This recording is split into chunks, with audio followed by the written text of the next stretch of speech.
ના ભાઈ,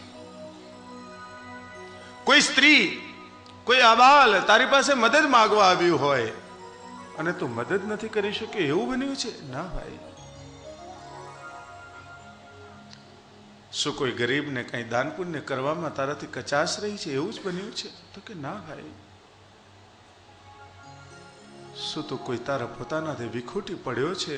અને આ શબ્દ જ્યાં બોલ્યા ત્યાં તો અર્જુનજી રડવા લાગ્યા છે. ભાઈ કૃષ્ણ કૃષ્ણ કૃષ્ણ કરતા રડવા લાગ્યા છે. ભાઈ આજે આપણા કૃષ્ણ આપણી વચ્ચે રહ્યા નથી. કૃષ્ણ આપણને છોડીને ચાલી ગયા છે. ભાઈ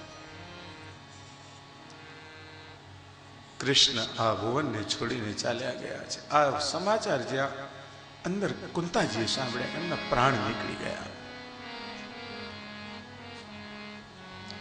ખેદ થયો છે, બધાને રડવા લાગ્યા છે.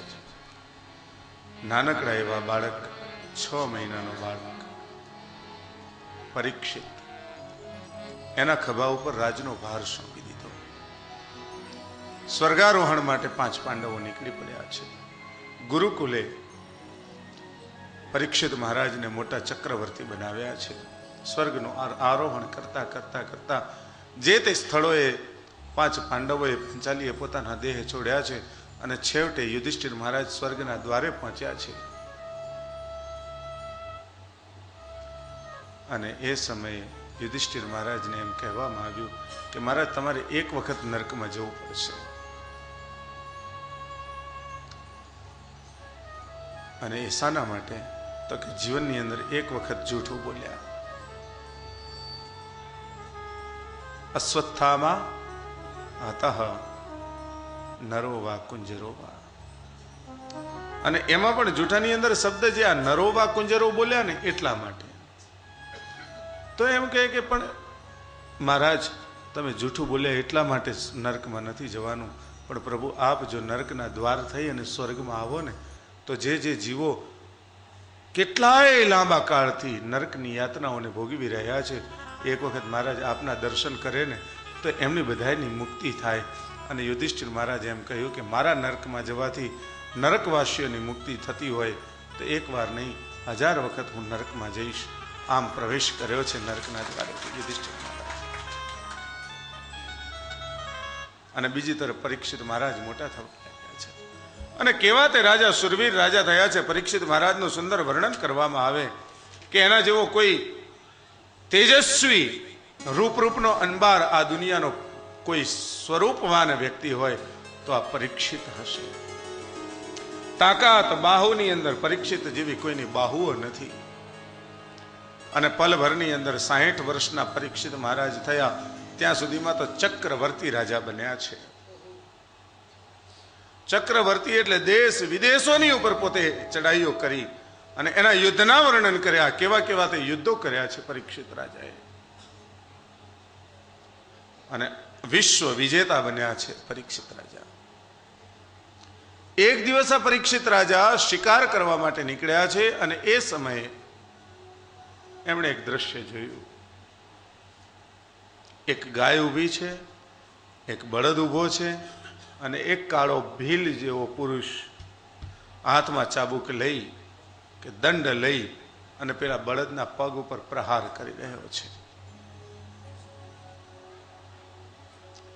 જે કાળો પુરુષ છે એ કલી છે.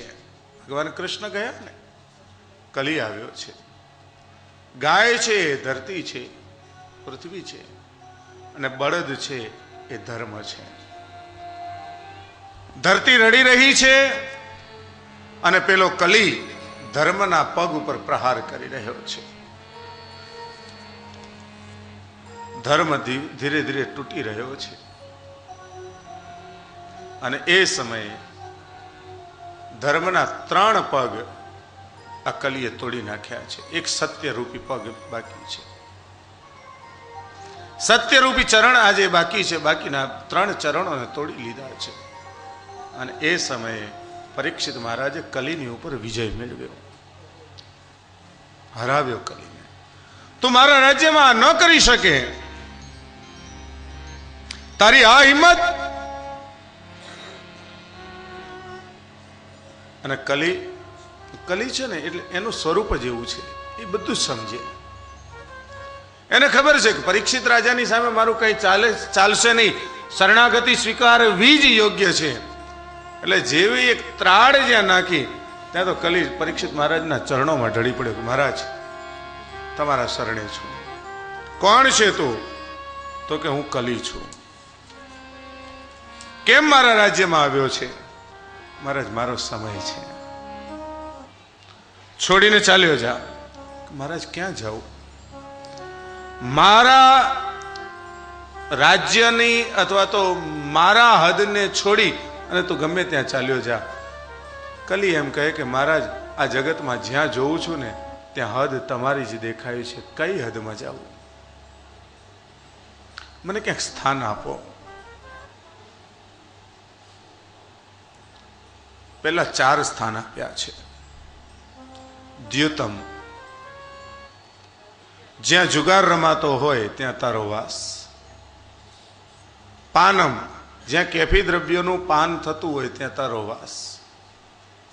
અને કેફી દ્રવ્યોની અંદર ખાલી દારૂ મદિરા વગેરે આવે એને ન કહેવાય, ચરસ ગાંજો એને જ ઓલું ન કહેવાય. જેના વગર ન ચાલે ને એ 4:30 વાગે એટલે ચા જોઈએ જ, નહીતર માથું દુખે. અને માથું દુખ્યું એટલે સમજી લેવાનું કે માથામાં કલીનો ભાર આવ્યો. એમને એમ દુખે માથું? કોઈ કઈ આમ મારે તો દુખે ને.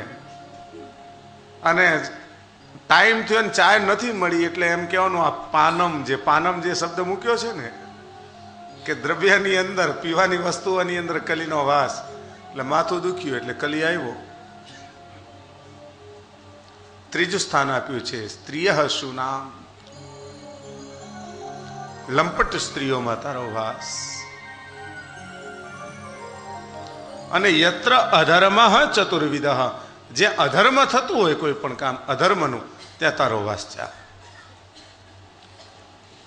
ઓલા 2 વાર દંડવત વધારે કરે કે મહારાજ આવું તો કશું તમારા રાજ્યમાં છે જ નહીં. એમ તો એક કામ કર, અધર્મનું સોનું તો ગમે ત્યાં હશે, અધર્મના સોનામાં જઈને બેસી જા.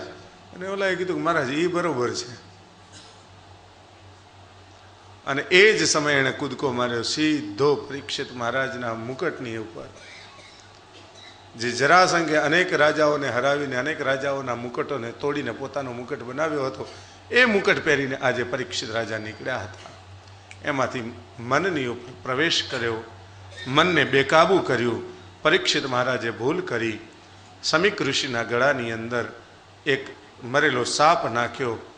પરીક્ષા કરવા માટે કે હું આવ્યો છું ને મારું સ્વાગત કરવું પડે એટલા માટે રોંગ કરે છે. પણ જતા જતા નાગ નાખ્યો, સાપ નાખ્યો એ ભૂલ નથી, પણ સાપને પાછો કાઢી નાખવો જોઈએ, એ કાઢ્યો નથી, એમનું ભૂલ છે.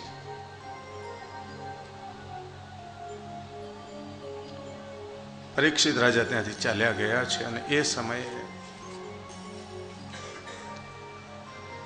જલની અંદર તર્પણ કરતો, જલની અંદર સંધ્યા વંદન કરતા એવા શૃંગી ઋષિને ખબર પડી છે કે મારા પિતાના ગળામાં કોઈ રાજા દુષ્ટ આવ્યો હતો અને એને સાપ નાખ્યો છે. એ જ સમયે ક્રોધનો ભડકો બળવા લાગ્યો. ત્યાં જ જલની અંજલિ લઈ લીધી અને એમ કહે કે જે રાજાએ આજે મર્યાદાઓને ઓળંગી અને મારા પિતાના ગળાની અંદર સર્પ નાખ્યો છે, એ રાજાને દુષ્ટતાના માટે થઈ એનો દંડ આપો, એને આજે શ્રાપ આપું. આજથી 7મે દિવસે તક્ષક નામનો નાગ આવશે, કરડશે અને તત્કાલ એ રાજાનું મૃત્યુ થશે. આ શ્રાપને હું પણ મિથ્યા નહીં કરી શકું. આ શ્રાપને મિથ્યા મારાથી નહીં થાય. અને આમ કરતો આવો શ્રાપ આપીને દોડતો એ શૃંગી ઋષિ આવ્યો, પિતાના ગળામાંથી સર્પ કાઢી અને પિતાના ખોળામાં માથું મૂકીને રડવા લાગ્યો. ઓહો! સમીક ઋષિ જાગ્યા. શૃંગી ઋષિએ એમ કહ્યું કે પિતાજી, આ અદુષ્ટ રાજાના કર્મથી હું રડું છું. ધ્યાનમાં જોયો અને કહે કે ઓહો, આ તો રાજા પરીક્ષિત. દીકરા, તારાથી મોટી ભૂલ થઈ છે, પણ રાજાને શ્રાપ આપ્યો તો આપ્યો, પણ એનું જીવન સુધારવા માટે એને સમય આપવો જોઈએ. અને સમય આપવા માટે કેટલાક ઋષિઓને, ઋષિ બાળકોને મોકલ્યા છે, ઋષિ કુમારોને, કે પરીક્ષિત રાજાને સમાચાર આપો. અને જેવા પરીક્ષિત મહારાજ પોતાના ભુવનમાં આવ્યા, મુકટ નીચે મૂક્યો, ત્યાં તો પરીક્ષિત રાજાના હૃદયમાંથી ફાળ પડી ગઈ, રડવા લાગ્યા છે.